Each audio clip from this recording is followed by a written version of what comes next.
Hi, എല്ലാവർക്കും നമസ്കാരം. നിങ്ങളൊരു ബിസിനസ് നടത്തുന്നുണ്ടോ? ചിലപ്പോഴെങ്കിലും ഇങ്ങനൊരു അവസ്ഥ വന്നിട്ടുണ്ടാവും അല്ലേ? സാധനങ്ങൾ വിറ്റു, പക്ഷേ പണം മാത്രം കയ്യിൽ കിട്ടിയിട്ടില്ല.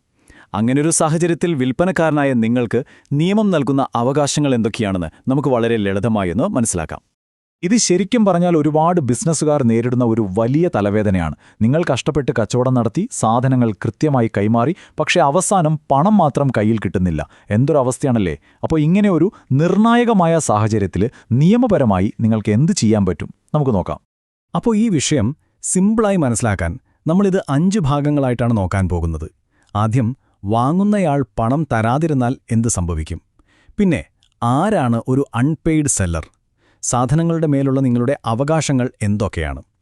വാങ്ങുന്നയാൾക്കെതിരെ നിയമപരമായി എന്തു ചെയ്യാം? അവസാനം, ഇതെല്ലാം കൂടി ചേർത്തൊരു സമ്മറി. ശരി, നമുക്ക് തുടങ്ങാം. ഏതൊരു കച്ചവടത്തിന്റെ കാര്യമെടുത്താലും അതിൻ്റെ ഒരു അടിസ്ഥാന നിയമം വളരെ സിമ്പിളാണ്. വിൽപ്പനക്കാരൻ സാധനങ്ങൾ കൊടുക്കണം, വാങ്ങുന്നയാൾ അതിന് പണം തരണം. നിയമത്തിന്റെ ഭാഷയിൽ ഇതിനെ ക്വിഡ് പ്രോ കോ അഥവാ ക്വിഡ് പ്രോ കോ എന്ന് പറയും. അതായത് ഒന്നിന് പകരം മറ്റൊന്ന്. അതെ, ഇത് ശരിക്കും പറഞ്ഞാലേ അങ്ങോട്ടും ഇങ്ങോട്ടും കൊടുക്കുന്നൊരു വാക്കാണ്.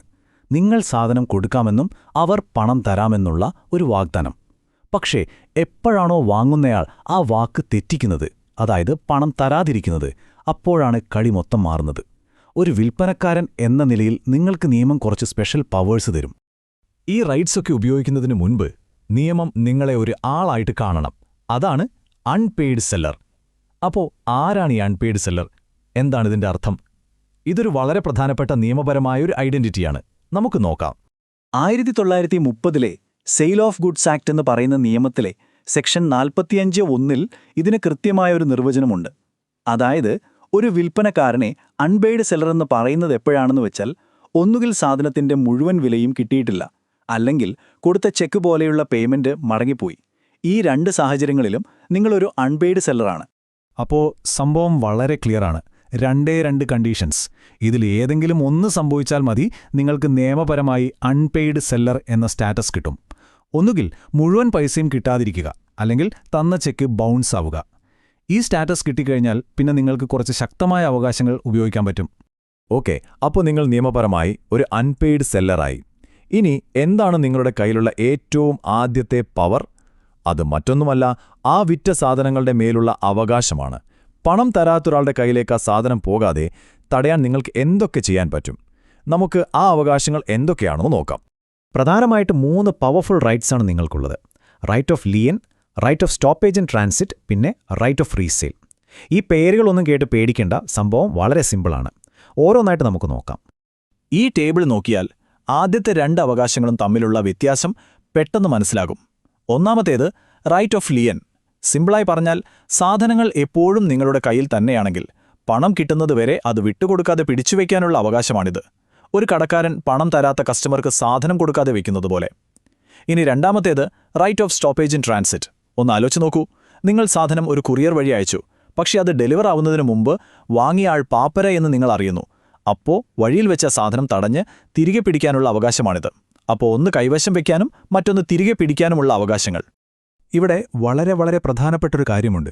നിങ്ങൾ ഈ ലിയൻ അല്ലെങ്കിൽ സ്റ്റോപ്പേജ് ഉപയോഗിച്ചു എന്ന് കരുതി ആ സെയിൽസ് കോൺട്രാക്റ്റ് ക്യാൻസലായി പോകുന്നില്ല. അത് തൽക്കാലത്തേക്കൊന്ന് പോസാവുന്നേയുള്ളൂ. കാരണം നിങ്ങളുടെ ലക്ഷ്യം കരാർ ഇല്ലാതാക്കലല്ല, പണം കിട്ടുന്നതുവരെ അതൊന്ന് ഹോൾഡ് ചെയ്യലാണ്. ഇത് നമ്മളെ അടുത്ത അവകാശത്തിലേക്ക് കൊണ്ടെത്തിക്കുന്നു. അതെ, റൈറ്റ് ഓഫ് റീസെയിൽ. നിങ്ങൾ സാധനം പിടിച്ചുവെച്ചു, അല്ലെങ്കിൽ തിരികെ വരുത്തി, എന്നിട്ടും രക്ഷയില്ല, പണം കിട്ടുന്നില്ല. അപ്പോൾ എന്തു ചെയ്യും? അപ്പോഴാണ് ഈ അവകാശം ഉപയോഗിക്കേണ്ടി വരുന്നത്. ന്യായമായ ഒരു സമയം കൊടുത്തിട്ടും ആദ്യത്തെ ബയർ പണം തന്നില്ലെങ്കിൽ ആ സാധനം മറ്റൊരാൾക്ക് വിൽക്കാൻ നിങ്ങൾക്ക് അവകാശമുണ്ട്. ഇതാണ് നിങ്ങളുടെ പണം റിക്കവർ ചെയ്യാനുള്ള ഏറ്റവും നല്ല മാർഗം. പക്ഷേ ഇങ്ങനെ റീസെയിൽ ചെയ്യുമ്പോൾ കുറച്ച് റൂൾസ് ഫോളോ ചെയ്യണം. ഒന്നാമത്തെ കാര്യം, പഴങ്ങൾ, പച്ചക്കറികൾ പോലെ പെട്ടെന്ന് കേടാവുന്ന സാധനങ്ങൾ, അല്ലെങ്കിൽ നിങ്ങളിത് വീണ്ടും വിൽക്കാൻ പോകുകയാണെന്ന് ആദ്യത്തെ ബയർക്കൊരു നോട്ടീസ് കൊടുക്കണം. രണ്ടാമത്, ഈ പുതിയ കച്ചവടത്തിൽ നിങ്ങൾക്ക് വല്ല നഷ്ടവും വന്നാൽ ആ തുക നിങ്ങൾക്ക് പഴയ ബയറിൽ നിന്ന് ഈടാക്കാം. ഇനി ഏറ്റവും ഇൻട്രസ്റ്റിംഗ് ആയ കാര്യം, ഈ പുതിയ കച്ചവടത്തിൽ നിങ്ങൾക്ക് ലാഭം കിട്ടിയാൽ അതിൽ പഴയ ബയർക്കൊരു അവകാശവുമില്ല.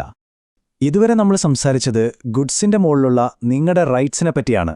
ഇനി അതുകൊണ്ടും കാര്യം നടന്നില്ലെങ്കിലോ, അഥവാ സാധനം ഓൾറെഡി അവരുടെ കയ്യിൽ എത്തിയിട്ടുണ്ടെങ്കിലോ?